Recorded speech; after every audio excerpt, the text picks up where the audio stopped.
తర్వాత తలసరి ఆదాయంలో కర్ణాటక, గుజరాత్, మహారాష్ట్ర అన్నిటిని తలదాన్ని అగ్రభాగాన భారతదేశంలో నెంబర్ 1 స్టేట్ తలసరి ఆదాయంలో చేసింది కేసీఆర్. అట్లాగే నియామకాల విషయానికి వస్తే ఇవాళ మాట్లాడుతున్న అర్భకులకు నేను చెప్పదలుచుకున్నా, 10 ఏళ్లలో 1,65,000 ఉద్యోగాల భర్తీతో పాటు 2.32 లక్షల ఉద్యోగాల భర్తీకి రంగం సిద్ధం చేసింది కేసీఆర్. భారతదేశంలో ఎక్కడ ఇంత పెద్ద ఎత్తున మరి ఆనాడు నియామకాలు జరగలేదు. అట్లాగే ఒక వర్గం కాదు, సబ్బండ వర్గాలు, బీసీ, ఎస్సీ, ఎస్టీ, మైనారిటీ, అగ్రవర్ణాల్లో ఉండే పేదలు అందరి జీవితాల్లో వెలుగులు నింపే ప్రయత్నం చేసింది కేసీఆర్. ఆసరా పెన్షన్ల నుంచి అమ్మఒడి దాకా సంక్షేమంలో ఒక మానవీయ కోణాన్ని, మానవతకు మారు పేరుగా కేసీఆర్ గారిని పరిచయం చేసింది ఆ 10 ఏళ్ల పాలన.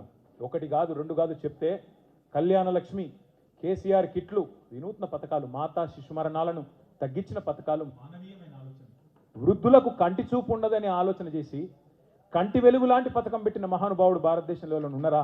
ఆలోచించమని చెప్పి నేను కోరుతా ఉన్నాను. ఒకటి కాదు, రెండు కాదు, విప్లవాత్మకమైన కార్యక్రమాలు. రైతు బంధు అనేది ఒక విప్లవం. అది సాధారణ అల్లాటప్ప నాయకులతోని జరిగే నిర్ణయం కాదు. రిబ్బన్లు కట్ చేసేందుకు జేబుల కత్తర్లు పెట్టుకొని తిరిగే నాయకులకు అర్థమయ్యే పథకం కాదది. రైతు బంధు ఒక దమ్మున్న ధీరోదాత్తుడైన నాయకుడు 73,000 కోట్ల రూపాయలు రైతుకు పెట్టుబడి సహాయం ఇచ్చిన మొట్టమొదటి నాయకుడు భారతదేశ స్వాతంత్ర అనంతరం కేసీఆర్.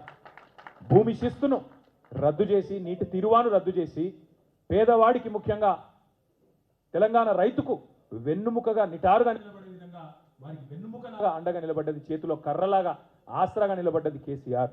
అట్లాంటి కేసీఆర్ గారిని సరే రకరకాలుగా బదనాం చేసి, ఇష్టం వచ్చిన చిల్లర ప్రచారాలు చేసి, ఇష్టం వచ్చిన తీరులో విష ప్రచారాలు చేసి, రకరకాల ఖండాలపు మాటలు మాట్లాడి, ఆయన ఒక 150 గదులుండ ఒక భవనం కట్టుకున్నాడు, బంగారు భవనం కట్టుకున్నాడు, అందులో బంగారు కమ్ముడులు ఉన్నాయి అని చెప్పి చిల్లర మాటలు మాట్లాడి ప్రజల నెత్తి నిండా మరి ఇదిగో పులి అంటే అదిగో తోక అనే ప్రపంచం మనది.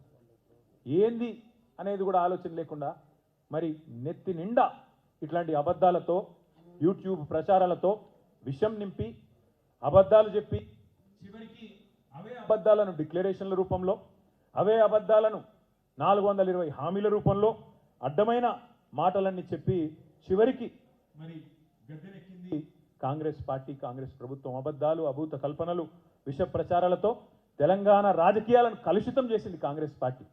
దేశమంతా వదిలించుకున్న దరిద్రం కాంగ్రెస్. ఆ దరిద్రాన్ని తెచ్చి తిరిగి ఈ విష ప్రచారాల వల్ల నెత్తిన రుద్దుకున్నారు పాపం అమాయకులైన మన సోదరులు, సోదరిమణులు. కానీ ఒకటి